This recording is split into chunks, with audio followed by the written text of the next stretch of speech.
Le président Abdel Fattah el-Sisi a rencontré aujourd'hui le ministre koweïtien de la Justice et des Waqf Yaqoub Abdel Mohsen El-Sania.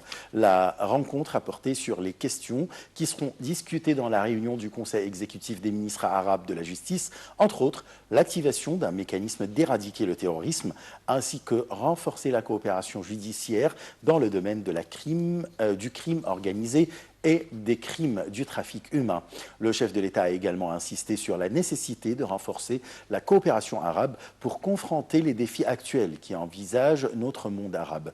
Au cours de la rencontre, le président El-Sisi a accentué sur l'importance de faire face aux terroristes qui utilisent les réseaux sociaux pour promouvoir leur idéologie terroriste et attirer des nouveaux militants pour les rejoindre.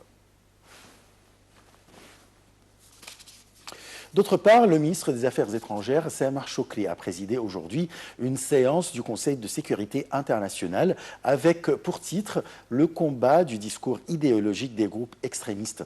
L'Égypte a participé à cette séance ministérielle compte tenu qu'elle est la présidente ce mois-ci du Conseil de la sécurité. À cette occasion, il est prévu que le secrétaire général de l'organisme des recherches islamiques, représentant de l'institution prestigieuse d'El Azhar prononce une allocution qui sera consacrée à la lutte contre la pensée extrémiste et la corruption des concepts dérivés. Par ailleurs, le chef de la diplomatie s'est entretenu avec son homologue norvégien des derniers développements de la crise syrienne ainsi que du conflit israélo-palestinien, y compris la conférence de paix prévue en France fin de ce mois. Les pourparlers entre Shoukry et son interlocuteur norvégien ont aussi porté sur les relations bilatérales et les moyens de les renforcer. Le ministre norvégien a présenté ses condoléances à l'Égypte pour le dernier incident terroriste perpétré dans la région de Helwan, tout en réitérant le soutien de la Norvège à la position de l'Égypte face au terrorisme.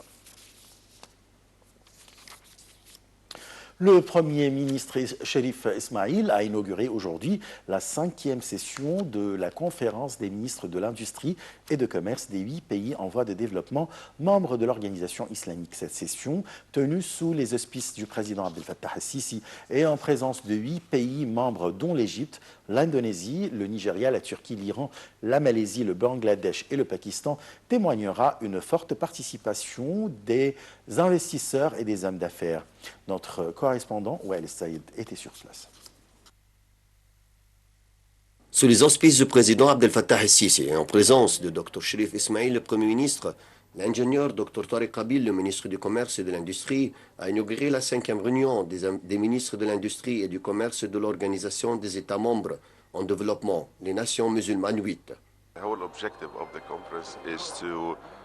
On doit plus d'importance aux moyennes et petites entreprises qui occupent la première place à la production industrielle, parce que c'est un facteur essentiel du développement de l'industrie. Les discussions lors de la conférence ont porté sur les moyens du développement des relations entre les pays membres dans les domaines commercial et industriel. On a réussi à regagner la confiance des investisseurs pour revenir à attirer plus d'investissements.